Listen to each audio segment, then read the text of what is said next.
25 Mac 2024 sedar tak sedar 14 hari ya. 2 minggu telah dah. masuk. Saya dengan bangga nak beritahu saya masih lagi on. Wah, tahniah diucapkan. Dan apa pun, seperti biasa kita akan sarankan kepada mereka minum air mencukupi sebaik Betul, mungkin. Kan? kerana cuaca sekarang ini seperti sedia maklum sangatlah panas, khusus di kawasan belah utara paling dirasailah, tetapi secara keseluruhannya hampir keseluruhan di kawasan Malaysia ini merasai, termasuk di Sabah dan juga Sarawak. Cuma semalam saya sempat ke Johor.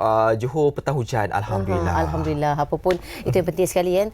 Sebaik mungkin kita jaga kesihatan kita sebab pada bulan-bulan Ramadan ni kita tahu keadaan segalanya terhad, pergerakan kita terhad, elakkan daripada melakukan aktiviti-aktiviti yang membuatkan badan kita menjadi penat yang tidak bersebab dan elakkan daripada terdedah begitu kerap di cahaya matahari lah. Dan ini merupakan satu risiko jugalah kalau kita terlalu terdedah di bawah matahari akan menyebabkan stroke haba. Ini yang kita takuti. Walaupun pun saya percaya anda lebih mengetahui badan anda bagaimana. Anda harus melakukan tindakan yang sewajarnya bagi memastikan soal kesihatan itu terletak paling teratas lah. Semalam semalam saya nak cakap sikit.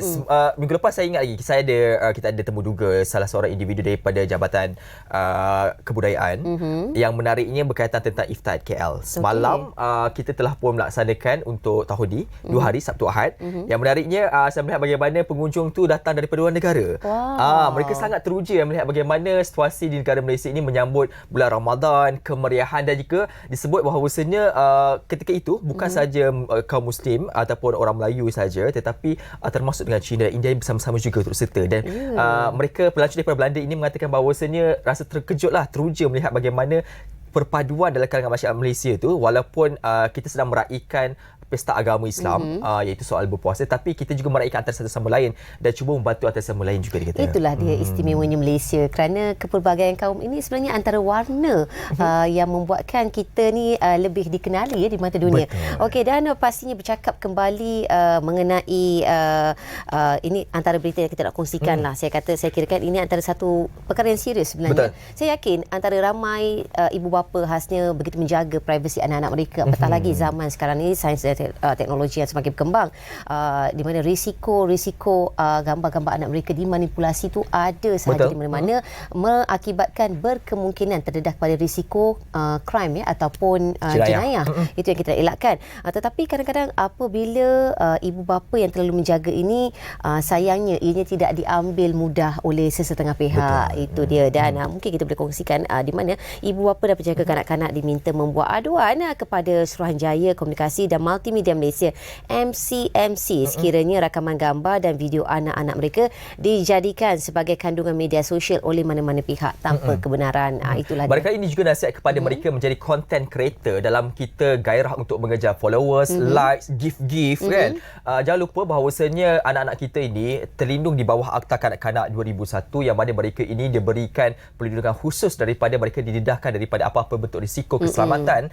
Juga barangkali bagi mereka yang mempunyai profession pengajaran yang melibatkan kepada anak-anak kecil kita, kanak-kanak ini, saya percaya, saya faham niat tu dah betul, kita cuba nak meraihkan pendidikan, tetapi dalam masa yang sama cubalah kita memandang satu sisi lagi bahawasanya kalau boleh elakkanlah menggunakan wajah anak-anak ini sebagai bahan bagi kandungan kita di media sosial. Kalau nak buat juga, saya kira cuba dapatkan persetujuan dahululah, tetapi saya percaya rata-rata ibu bapa memang tidak beberapa gemar wajah anak mereka didedahkan, sampai kadang-kadang tu ibu bapa sendiri pun kalau rakam wajah anak pun sekolah kat mana rencana ditutup.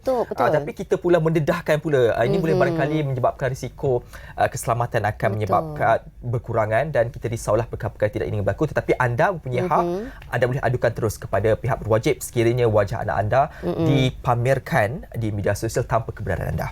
Itu dia. Dan ingat ya, apabila menjadi seorang guru, tanggungjawabnya sebenarnya sangatlah besar. Saya yakin sebenarnya nak jadikan niat tu mungkin nak jadikan satu konten, tetapi konten tu sebenarnya banyak sekali boleh digunakan tanpa menggunakan anak-anak murid ini sebagai kandungan untuk pengisian media sosial. Betul, saya setuju. Selepas ini banyak topik menarik kita nak bincangkan.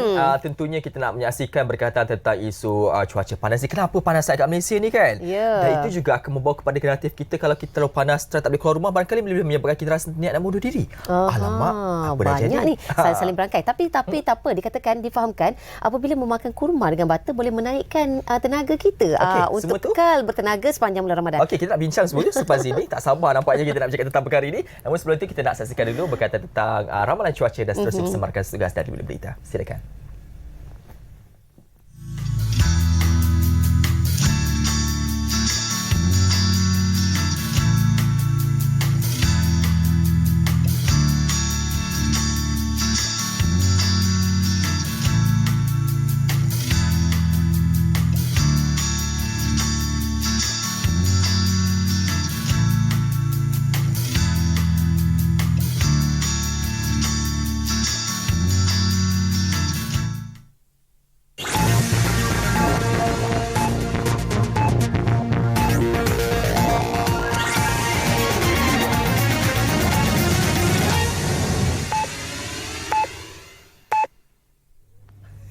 Assalamualaikum dan salam Malaysia Madani. Anda bersama saya Nur Liana Zulkifli. Peruntukan besar yang disalurkan Kerajaan Persekutuan kepada Lembaga Kemajuan Wilayah Kedah atau KEDA harus disusuli dengan keberhasilan dan keberkesanan projek-projeknya yang dilaksanakan.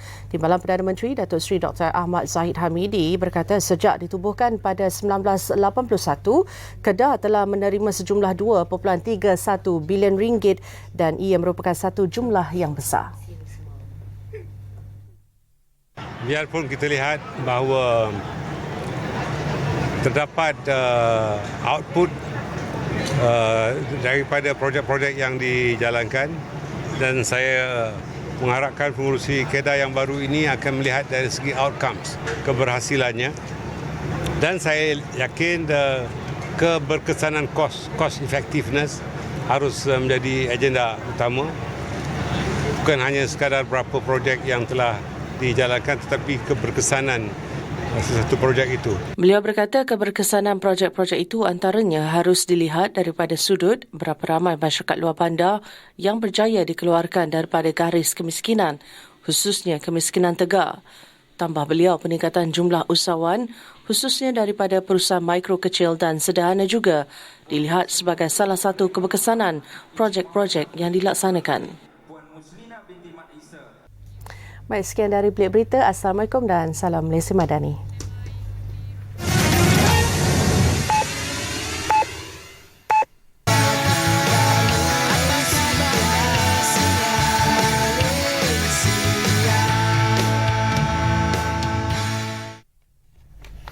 Dan kalau kita perasan keadaan sekarang ni, kita berdepan dengan keadaan cuaca El Nino, iaitu cuaca panas dan juga kering berterusan dan dijangka sehingga hujung April ini. Dijangkalah, tapi kita nak tahu juga adakah benar ataupun mungkin akan dibawa lagi lebih panjang lagi. Kita nak bertanya dengan individu dan selayar untuk bercakap tentang perkara ini.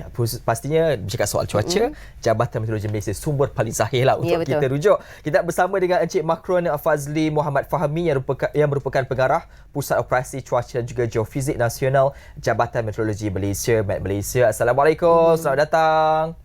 Waalaikumsalam, Nurul dan Dini, apa khabar? Khabar baik, Alhamdulillah. Encik Makron, panas ni. Anak-anak pun baik rumah ni puasa separuh hari je ni. Okey, kita nak tahu dulu berkaitan cuaca panas ini. Mungkin Encik Makron boleh kongsikan kepada kita dahulu berkaitan tentang cuaca panas ni. Apakah punca yang menyebabkan peristiwa ini berlaku dan adakah benar dijangkakan sehingga bulan ini ataupun akan dibawa lagi sampai penghujung tahun, bagaimana?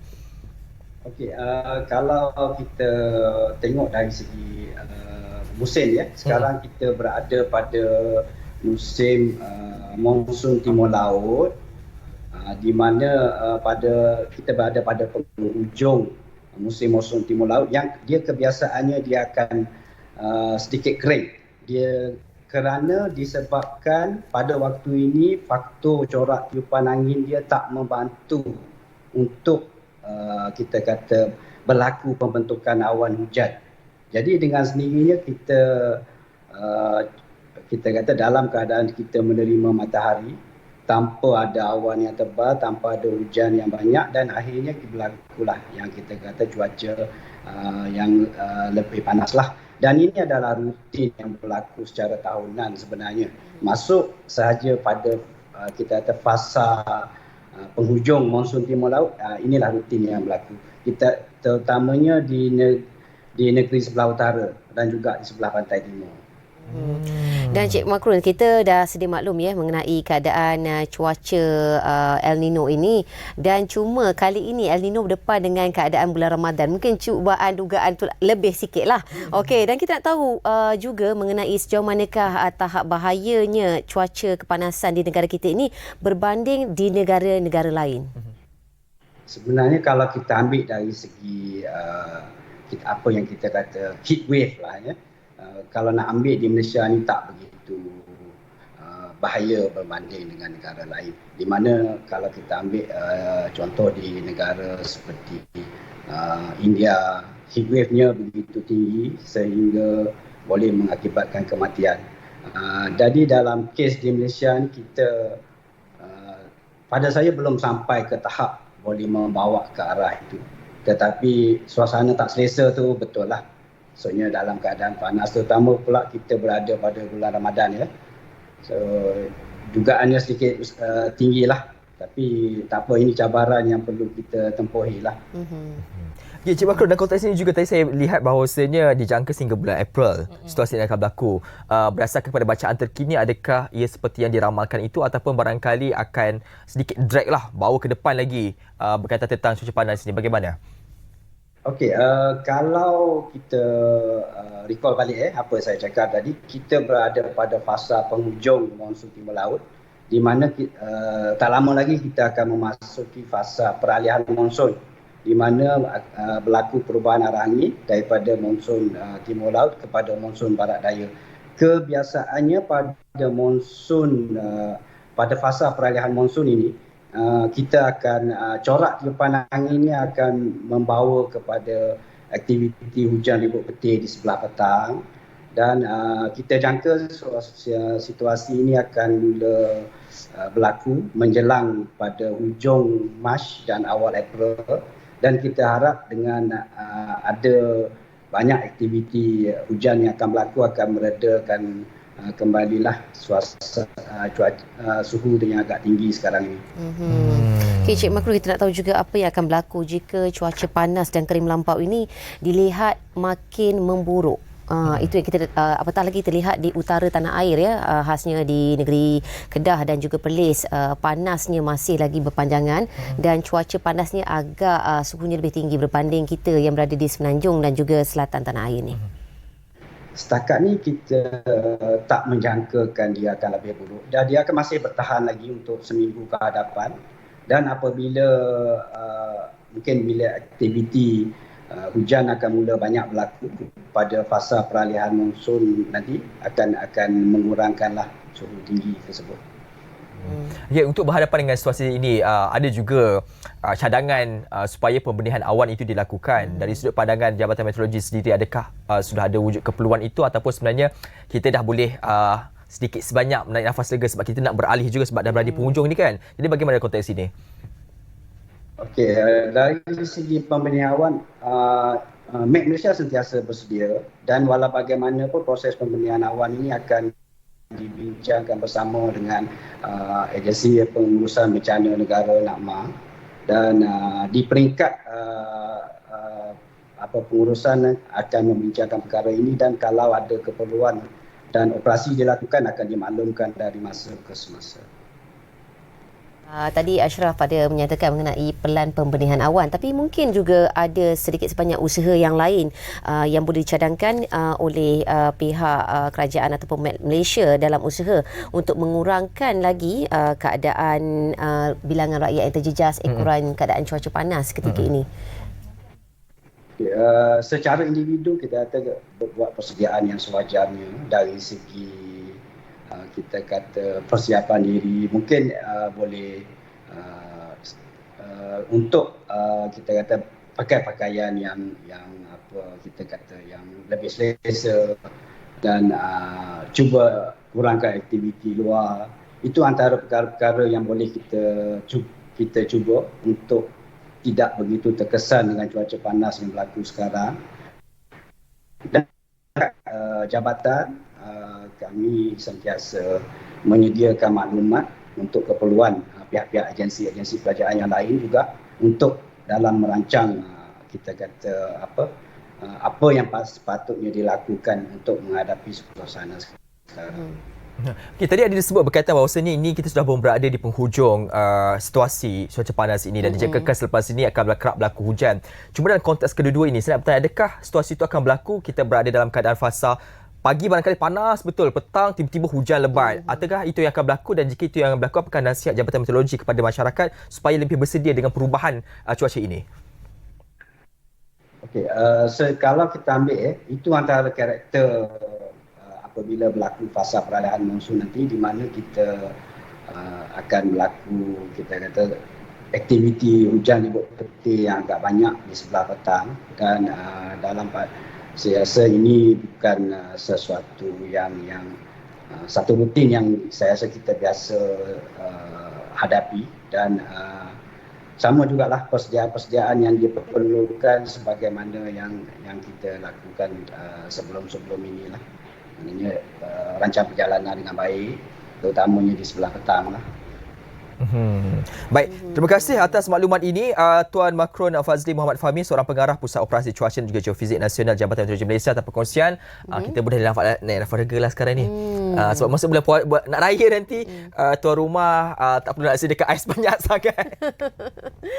Itu yang pastinya. Ada apa pun, terus jaga kesihatan kita, elakkan daripada melakukan aktiviti yang ekstrim ya. Khasnya di bawah cuaca panas, pakai baju nipis-nipis ni yang paling penting. Bukanlah untuk apa, memudahkan sistem pernafasan kita. Betul. Dan selepas ini kita nak bercakap tentang satu topik yang saya kira perlu diberikan perhatian. Betul. Soal bunuh diri.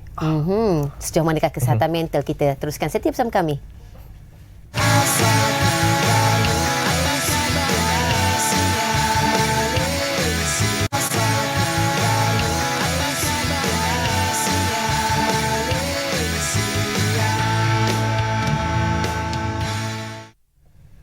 Hari ini satu topik begitu menarik sekali kita nak kongsikan. Ni itulah kita sampai kata-kata berkaitan perkara ini, kerana ia sudah jadi satu perkara yang semakin kronik saya kira dalam kalangan masyarakat kita. Ya, apatah lagi dalam media sosial kalau kita lihat kan, seolah-olah perkataan bunuh diri ni adalah satu perkataan yang biasa. Apabila kerap kali dimainkan, apabila seringkali komen-komen mereka yang tertentu seolah-olah ianya menggalakkan bagi orang yang mungkin yang tidak nampak jalan penyelesaian terhadap hidup itu, bunuh diri ini adalah satu solusi untuk keluar daripada masalah. Saya setuju dengan perkara ini, kerana kalau saya lihat kembali tahun lepas ketika kita baru saja melancarkan satu aplikasi dalam MySejahtera, MyMinda, dalam tempoh sebulan saja lebih kurang dalam 6,000 lebih saringan dilakukan. Daripada angka tersebut lebih kurang dalam 2,000 lebih mereka ni dapati kemurungan, dan daripada situ juga dalam angka lebih kurang dalam 1,700 difahamkan mempunyai ciri-ciri untuk membunuh diri. Itu baru satu bulan satu saringan dilakukan oleh Kementerian Kesihatan Malaysia melalui sistem MyMinda di dalam aplikasi MySejahtera. Itu baru satu bulan. Itu baru satu bulan. Tetapi harus kita memahami lebih mendalam lagi mengapa perkara ini berlaku, dan kita nak cari jalan penyelesaian. Setidak-tidaknya kalau boleh setiap daripada kita tahu untuk membantu individu lain merawat barangkali dalam konteks yang tidak memerlukan kaedah klinikal, tetapi ia boleh juga untuk membantu tentang perkara ini. Dan kita nak bersama dengan individu lebih layak untuk bercakap tentang perkara ini, iaitu Dr. Azmawati Muhammad Nur yang merupakan Timbalan Dekan Fakulti Pendidikan Universiti Melayu. Selamat datang. Doktor juga merupakan seorang ahli dalam lembaga kaunselor yang bercakap berkaitan tentang perkara ini, dan pasti sudah banyak bertemu dengan pesakit-pesakit yang cuba nak membunuh diri ini. Awal ini saya nak memahami dulu dalam konteks psikologi dan counselling, ciri-ciri yang mereka mempunyai tendensi, kebarangkalian untuk mengambil tindakan jalan ini. Bagaimana kita nak mengidentifikasikan golongan ini? Assalamualaikum Dini dan Nurul. Tapi sebelum tu Dini izinkan saya untuk menerangkan sedikit tentang perbezaan suicide ataupun cubaan bunuh diri ni. Dia ada banyak kategori dia. Yang pertama ialah mereka ada idea dulu. Apa idea tu? Idea itu ialah baru tercetus hendak percubaan untuk bunuh diri. Dan idea ini boleh dikategorikan sebagai idea aktif atau pasif. Kalau aktif maksudnya dia memang dah ada idea, dia akan memikirkan cara. Kalau pasif pula kadang-kadang dia terlintas. Hidup ni lebih baik mati daripada hidup lah. Dia kata kehidupan ni dah tak ada jalan, dah terbuntu. Tetapi sebelum tu kita kena juga tahu kenapa mereka ini ada berfikiran begitu. Ini adalah sebab oleh mereka tidak berdaya, ketidakupayaan untuk mencari jalan keluar. Tu satu. Itu sebabnya wujud idea tadi Kedua ialah tindakan atau tindak tanduk mereka yang ke arah untuk cubaan bunuh diri tadi ya. Bila kita sebut tindak tanduk itu, ia bermaksud dia dah fikir dah cara tapi belum buat lagi. Itu nombor 2. Dan nombor 3 ialah percubaan itu sendiri. Bila kita kata percubaan bunuh diri itu, dia akan cuba memikirkan, dia dah siap, kadang-kadang dia ni dah siap, dah attempt, memang dia berniat untuk mencederakan diri dia sendiri dan dia ada cara, dia dah fikir cara, sama ada nak lompat ke, nak kelar ke, dia berbagai sebenarnya. Dan selain daripada itu juga, dia dah mungkin dah mula kemas-kemas dah, dia keluarkan wasiat, ada yang tinggalkan nota, itu sebenarnya. Dan yang terakhir tadi ialah suicide itu sendirilah, dalam keadaan sedar mereka ingin melakukan perkara itu. Dan bila Dini tanya saya tentang ciri-ciri tadi, banyak sebenarnya faktor yang menyebabkan mereka ini ingin bunuh diri. Di antara lain ialah macam saya katakan tadi, pertama sekali ialah jalan yang sangat buntu, dah tak boleh dah. Kerana apa? Kerana mereka tidak ada cara untuk meluahkan perasaan. Kadang-kadang bila kita nak luahkan perasaan kita ini, kita simpan. Bila kita simpan, lama-lama dia jadi stres, lepas tu dia akan menjadi lebih parah dan kita risaukan. Selalunya termasuk dalam orang kata golongan ataupun penyakit mental, itu kita risaukan, tapi tak semestinya. Dan selain daripada itu juga, mereka ini ciri-ciri dia ialah mengasingkan diri. Dia asingkan diri daripada orang. Dan selalunya memang mereka ini antara yang memang dah terdesak.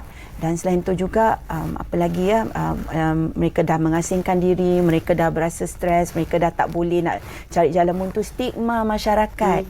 Itu yang penyebab juga, yang menyebabkan mereka rasa macam, apa aku buat pun beginilah juga, orang akan pandang serong. Dan ciri-ciri yang paling kita risaukan ialah bila tendensi dia, bila dah mengasingkan diri itu, mereka juga mulalah akan berasakan hidup ni tidak bermakna. Dan yang paling kita risaukan ialah cubaan bunuh diri tadilah.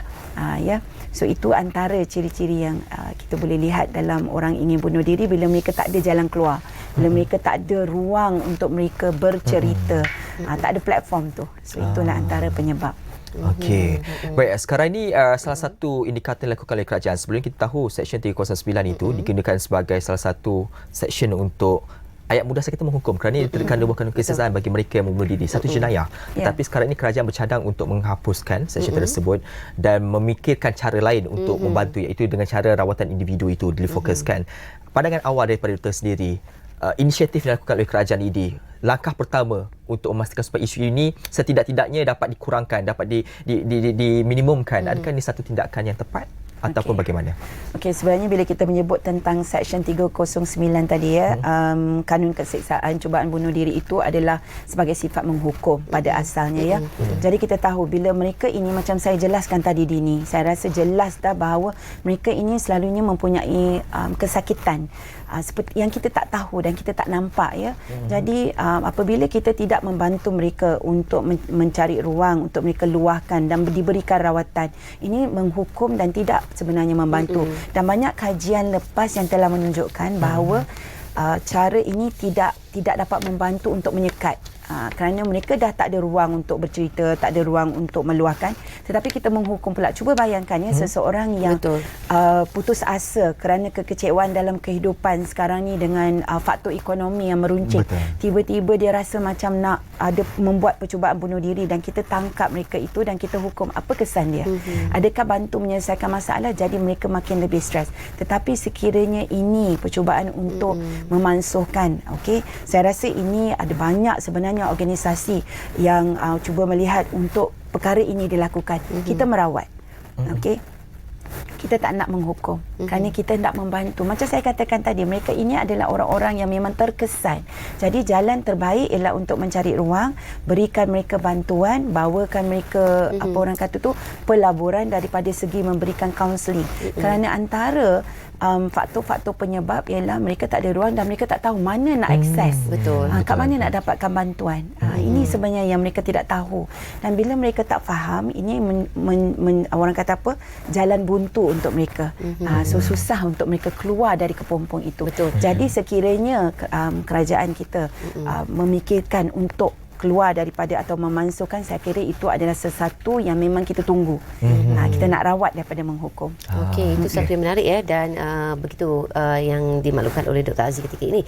Dan seperti mana kita lihat doktor, mereka yang mempunyai masalah terhadap kesihatan mental ataupun yang ingin melakukan cubaan bunuh diri, kadang-kadang kita tak dapat nak kenal pasti pun siapa individu tersebut kan. Kadang-kadang nampak ianya normal seperti biasa, tetapi kita tidak tahu akan permasalahan tersebut.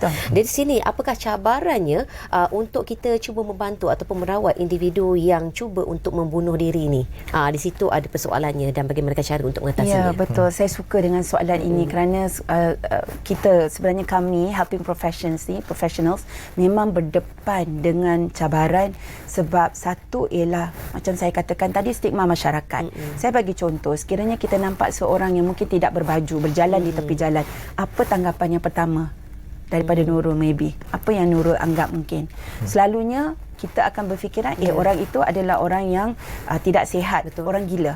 So ini adalah stigma masyarakat. Kadang-kadang mereka itu berada dalam keadaan depression also part of us, kebimbangan also part of us, tetapi sekiranya dia melampau, itu yang perlu dibantu. Dan apa tadi bila kita kata cabaran, stigma masyarakat itu yang menyebabkan mereka takut. Bila mereka jumpa, contoh kalau nak bercakap dengan Dini juga ya mungkin, ataupun sesiapa di luar sana, mereka mungkin dianggap alah benda remeh je, takkan tak boleh settle kot, kasih settle lah. Dan benda-benda seperti ini yang menyebabkan mereka jadi takut. Dan sokongan daripada keluarga juga tak ada. Kadang-kadang bila kita nak luahkan dekat ibu ayah atau adik-beradik, alah adik-beradik yang lain semua okey, kamu tak boleh handle ke? So selalu diperkatakan begini. Jadi mereka ini tak ada ruang. Bila tak ada ruang, mereka pendam. So ini antara cabaran yang dihadapi oleh ramai di luar sana. Jadi sebenarnya apa yang kita perlu buat ialah kita kena psycho-educate atau psycho-pendidikan. Kita perlu membantu ramai di luar sana bahawa sekiranya ada orang yang datang untuk berjumpa dengan kita, mereka face with challenges, bantu. Okey. Doktor, tajuk ini sebenarnya sangat dekat dengan saya sebab saya kira sebagai komuniti saya harus bertindak juga dan difahamkan juga. Dan bercakap tentang perkara ini, saya ada kerana saya sebagai komuniti, saya kira saya gagal kerana saya ada sahabat yang telah pun memilih jalan ini dan saya gagal juga menghulurkan bantuan. Mungkin bagi komuniti, bagaimana komuniti harus memainkan peranan untuk menjadi individu sebagai yang menjadi intervensi awal untuk membantu mereka memerlukan ini. Dan kita melihat bahawasanya golongan ini bukanlah suatu perkara yang main-main. Ini adalah satu perkara serius, perkara melibatkan nyawa. Okey. Terima kasih Dini. Saya nampak tadi bila Dini bercerita tentang rakan tadi, mata Dini pun agak merah sedikit. Jadi memang terkesan. Tahu tak, di antara kita semua ni dalam dunia ni pada tahun 2022 yang telah direportkan 703,000 orang yang telah bunuh diri, iaitu mengambil satu dunia ya. Dan kita kira dalam satu kematian itu dalam waktu 40 saat sahaja. Cuba bayangkan apa peranan komuniti selain daripada stigma tadi. Itulah sebabnya kita kena bertanya, kenapa kalau ada nampak kawan-kawan kadang ada masalah, kita kena bertanya sebenarnya. Cuma kan kadang bila kita bertanya tu, kita tak dapat lihat gerak badan ataupun tanda-tanda yang mereka ingin kongsikan. Kita pandang remeh. Kita rasa mereka ini boleh mengatasinya. Cuma bila mereka mengadu tu, contoh kan bila mereka mengadu dengan sesiapa sahaja di luar sana, mereka perlukan bantuan. Kerana orang untuk membuka cerita itu sukar. Jadi bila mereka dah buka cerita kepada Nurul atau Dini, kepada sesiapa sahaja teman di luar sana, maka kita perlu dengar. Dan sebenarnya lagi satu, bila kita cerita tentang percubaan bunuh diri ni di Malaysia, masyarakat kita memandang bahawa ia adalah satu tabu ataupun sesuatu yang kita tidak boleh bincang.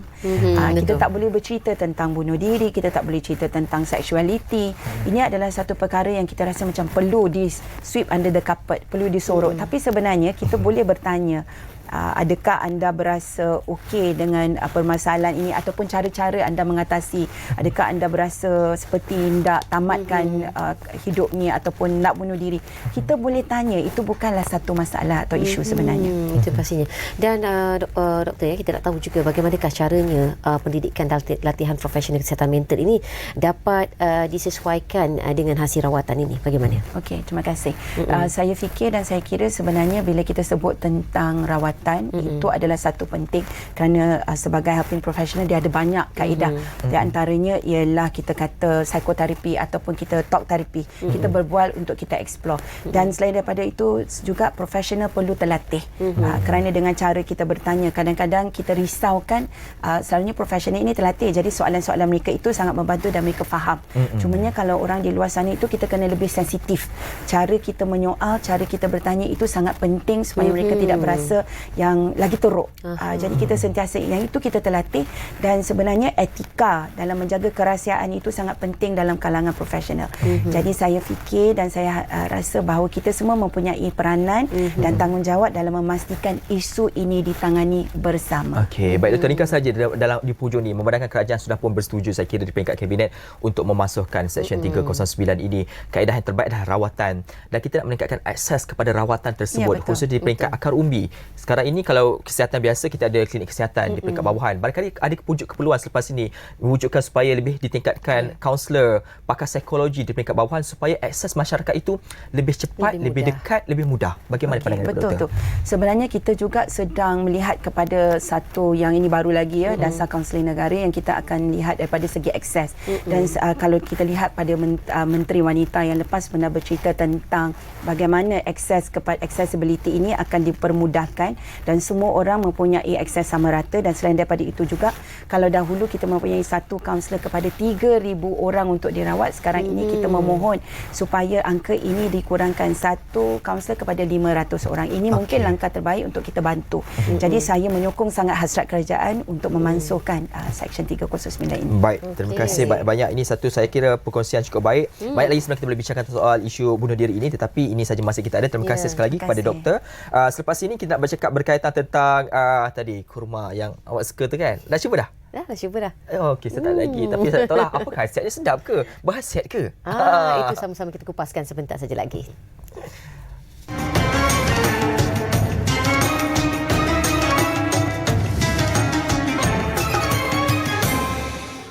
Puasa adalah satu proses. Selain daripada kita nak dekatkan diri kepada Allah Subhanahu Wa Taala, kita juga nak rawat hati kita ni. Sebab puasa ini dia akan menjadikan hati kita ini semakin bersih, semakin dekat dengan Allah Subhanahu Wa Taala. Sebab dalam banyak-banyak anggota tubuh badan manusia ini, organ yang banyak kali Allah sebut dalam Al-Quran adalah mengenai hati. Qalb. Dalam bahasa Arab disebut qalb. Qalb. Perkataan qalb dalam Al-Quran ini tidak kurang daripada 124 kali Allah sebut. Mana ada anggota tubuh badan lain yang sebanyak itu Allah sebut. Jadi maksudnya, kerap Allah Ta'ala sebut dan sering Allah ingatkan, itu adalah salah satu perkara yang mustahak untuk kita beri perhatian. Maksudnya kalau baik hati ini, baiklah seluruh tubuh badan manusia. Kalau rosak hati ini, rosaklah seluruh tubuh badan manusia. Allah berfirman, "Yauma la yanfa'u malun wala banuna illa man atallaha biqalbin salim." Hari di mana tidak akan memberi manfaat biar banyak mana harta benda kita, biar banyak mana anak pinak kita, melainkan mereka yang datang jumpa Allah dalam hati yang sejahtera. Jadi bulan puasa adalah bulan yang merawat hati supaya hati itu jadi sejahtera. Hati itu menjadi semakin tenang. Saudara tahu tak, dalam banyak-banyak organ badan dalam tubuh badan kita ni, benda yang susah kita nak kontrol apa dia? Hati ya. Steering kereta ni kita boleh kontrol, tapi hati ni dalam tubuh badan kita susah nak kontrol. Kadang-kadang kita terlajak itu, terlajak marah, orang kata, sorry aku tak boleh kontrol lah tadi. Kenapa tak boleh kontrol? Sedangkan dia kita punya kan? Dia kita yang miliki. Sebab itu kita nak rawat, supaya kita nak asuh dia, supaya dia tidak melampaui dalam sesuatu tindak tanduk. Sebab kalau baik ni, baik badan. Dia ada satu kajian dilakukan di University of Edinburgh dekat Scotland. Orang lihat betul ke hati manusia ni ada function, boleh berfikir. Otak manusia boleh berfikir, hati boleh berfikir tak? Betul. Kajian dilakukan dekat Universiti Edinburgh membuktikan bahawa dalam jantung manusia juga ada neuron-neuron yang boleh menghasilkan daya pemikiran. Nabi sebut, apa-apa masalah yang dilalui oleh seseorang itu, maka tanyalah hati dia. Hati yang macam mana harus kita tanya? Hati yang sejahtera. Jadi rawat hati itu dengan makan makanan halal, kawan dengan orang baik, dengar perkara yang baik, bercakap perkara yang baik, jangan tinggal baca Quran, solat jaga. Jadi semua ini akan menjadi santapan untuk merawat hati. Lebih-lebih lagi berpuasa. Puasa ini juga akan merawat hati supaya lebih tenang, lebih rasa lebih rasa dekat dengan Allah Subhanahu wa taala.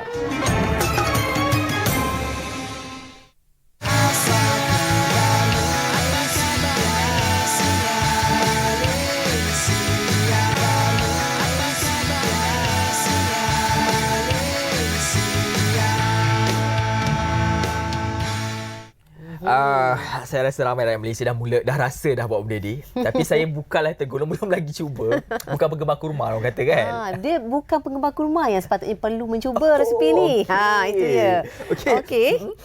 Dan pasti kita tahu jugalah bercakap tentang perkara ini ketika orang semua tengah in trend nak makan kurma dan juga butter ni kan. Ada ke khasiatnya? Ada apa dengan kurma butter ni kan? Dan kita nak bercakap tentang perkara ini, tentunya bercakap soal makanan, kita nak bawa seorang nutritionist lah berkaitan tentang perkara ini. Kita nak bersama dengan Puan Fitri Nurdiana Mahmud yang merupakan pegawai pemakanan atau nutritionist bahagian pemakanan Kementerian Kesihatan Malaysia secara dalam talian. Assalamualaikum. Waalaikumsalam. Okey, pagi tadi sahur kurma butter ke tak? Terutama salah itu dulu kan.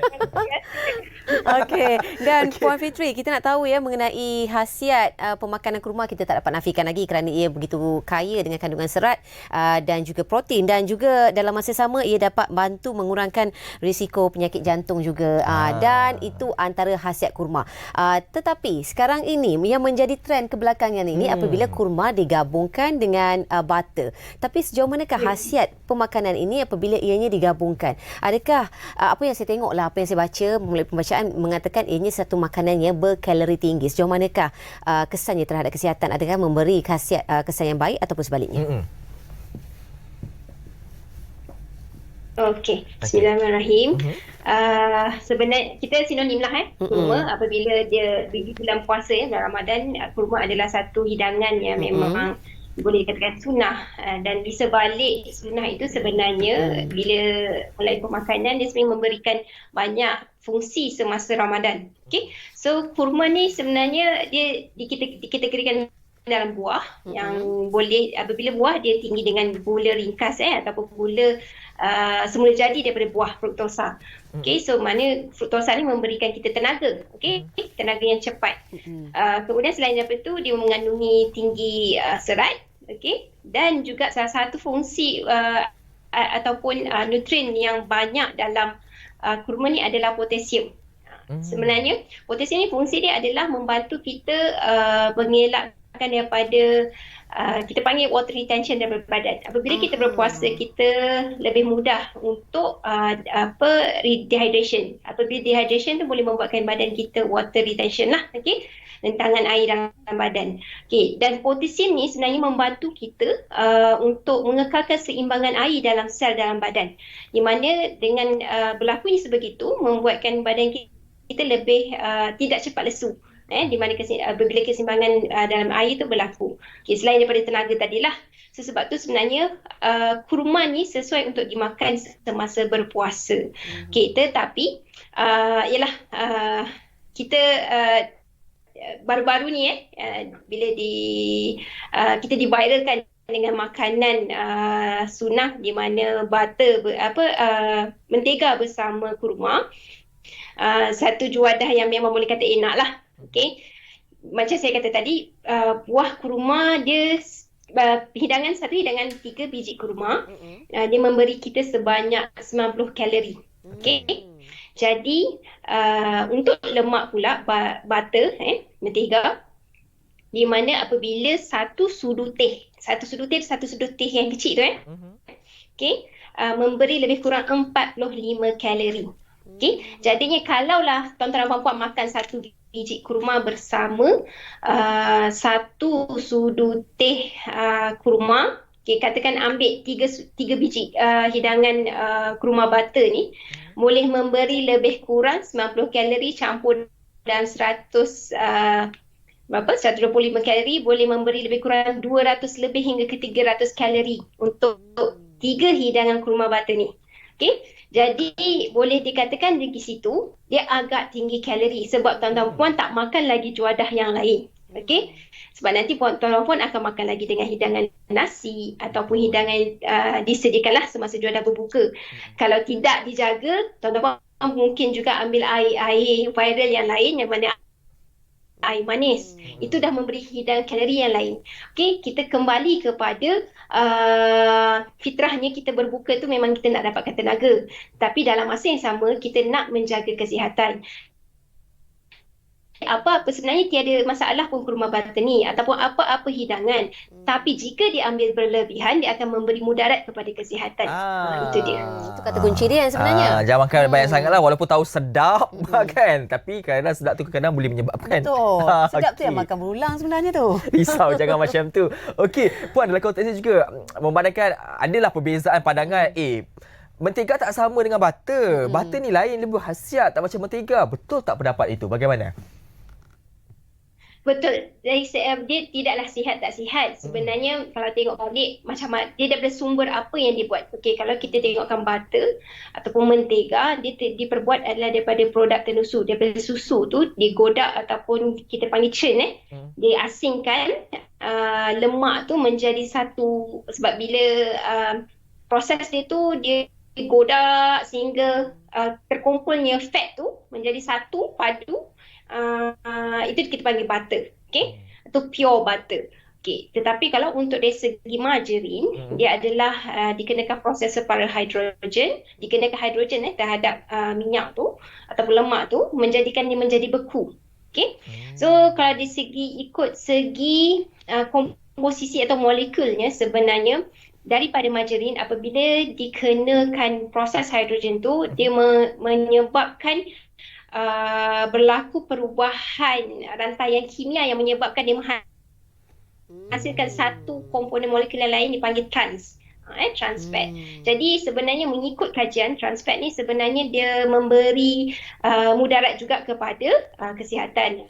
Antaranya boleh menyebabkan peningkatan kolesterol dalam badan, okey. Tetapi sama juga sebenarnya bila butter ataupun mentega, walaupun dia tidak mengandungi trans fat, tetapi dia mengandungi lemak tepung yang sangat tinggi. Okey. Berdasarkan kajian sebenarnya pengambilan lemak tepung yang tinggi juga menyebabkan atau merisikokan peningkatan kolesterol dalam badan. Okey. Jadi sebenarnya macam saya kata tadi, berbalik kepada kita punya saranan mengikut panduan diet Malaysia 2020, sebenarnya lemak ni tidak ada masalah. Maksudnya kita perlukan lemak sebenarnya. Kalau ikutkan atau Malaysian Dietary Guideline lah, MDG 2020, kita perlukan lebih kurang 25 ke 35% lemak daripada pengambilan keseluruhan harian kita, kalori kita. Okey, jadi bersamaan lebih kurang dalam 8 sudu teh lemak ataupun minyak. Tapi itu bukanlah maksudnya kita makan minyak. Okay, maksudnya apa yang telah terkandung daripada apa yang kita ambil daripada hidangan. Jadi sebab tu sebenarnya kita kena tahu apa yang kita ambil. Apa makanan tu kandungannya mengandungi apa. Contoh macam ikan. Ikan mengandungi, kalau satu hidangan mengandungi 2 gram. Tapi kalau dari segi daging, protein, daripada telur, mengandung 8 gram. Jadi maksudnya setiap hidangan kita ambil tu dah mengandungi lemak. Itu tidak termasuk daripada lemak yang kita tambah semasa untuk penyediaan hidangan. Maksudnya dari segi menggoreng, daripada menumis. Okay, rakyat Malaysia ni boleh dikatakan kandungan, maksudnya penyediaan hidangan makanan dia tinggi lemak. Semua banyak tinggi yang bergoreng kan. Okay, jadi sebab tu saya kata tadi, maksudnya kalau kata tadi kita ambil lemak butter, kurma butter tu, yang butter tu sebenarnya dah termasuk dari segi saya kata 25 ke 35% tadi. Jadi kalau tuan-tuan dan puan untuk mengikut saranan tu kena pastikan sebenarnya tu kita kalau nak tengok susahlah kita nak kira kan. Jadi kalau boleh berwaspada dalam pengambilan. Kalau boleh elakkan yang berlebihan. Itu dia. Kita nak tahu juga. Dia mungkin saya boleh kongsikan sedikit info kepada para penonton di mana pengambilan kurma butter ini dikatakan sama dengan jumlah kalori yang tinggi bersamaan dengan 1 senduk nasi. Nampak mudah sikit je masuk mulut kan. Tapi mungkinlah dulu apabila kita petikaikan mereka kata ini adalah satu makanan sunnah di mana ianya diamalkan oleh Nabi juga pada zaman dahulu. Tapi kita kena faham mengenai gaya hidup zaman dahulu dan zaman sekarang di mana kita ni kurang bergerak berbanding dengan orang zaman-zaman dulu. Itu pun kita kena kena ambil kira juga sebenarnya. Dan kita nak tahu juga Puan mengenai faktor kesihatan sekiranya pengambilan pemakanan ini dilakukan secara berterusan dan jadikan sebagai satu habit, dan tambah pula kita pun makan dengan makanan yang pelbagai Sahur dah lagi. ambil, berbuka pun ambil lagi. Kurma batin ni bagaimana situasi itu nanti? Okey, macam saya kata tadi, maksudnya bila pengambilan lemak yang berlebihan, dia boleh menyebabkan risiko untuk kita mendapat penyakit kardiovaskular. Selain daripada itu juga penyakit yang tidak penyakit berkaitan pemakanan lah. Maksudnya kencing manis, hypertension, okey. Tapi tambahan lagi menurut NHMS 2019, National Health Morbidity Survey 2019, pembunuh utama rakyat Malaysia adalah penyakit kardiovaskular. Okey. Ni ialah dia tidaklah semata daripada pemakanan. Pemakanan yang menyumbang, boleh kata 80% menyumbang, tapi 20% tu adalah lebih pada hidup juga rakyat Malaysia di mana ialah kita panas, kita banyak berjalan, tetapi betul. maksudnya nak tak nak kita kena jaga juga, kena kombinasikan dari segi pemakanan dan lifestyle kita tu memang kita kena sentiasa bergerak aktif untuk membantulah mengelakkan kita menghadapi sebarang risiko penyakit tidak berjangkit. Okey. Puan bercakap soal kurma ini sendiri pula kan. Saya tertanya-tanya kerana kurma yang kita makan ni adalah kurma yang dah kering. Berbanding dengan kurma yang fresh tu, yang segar tu kan. Sebenarnya khasiatnya sama ataupun dia berubah apabila dia dah dikeringkan dan kita makan seperti biasa itu, ataupun sebenarnya ini sama saja. Bagaimana?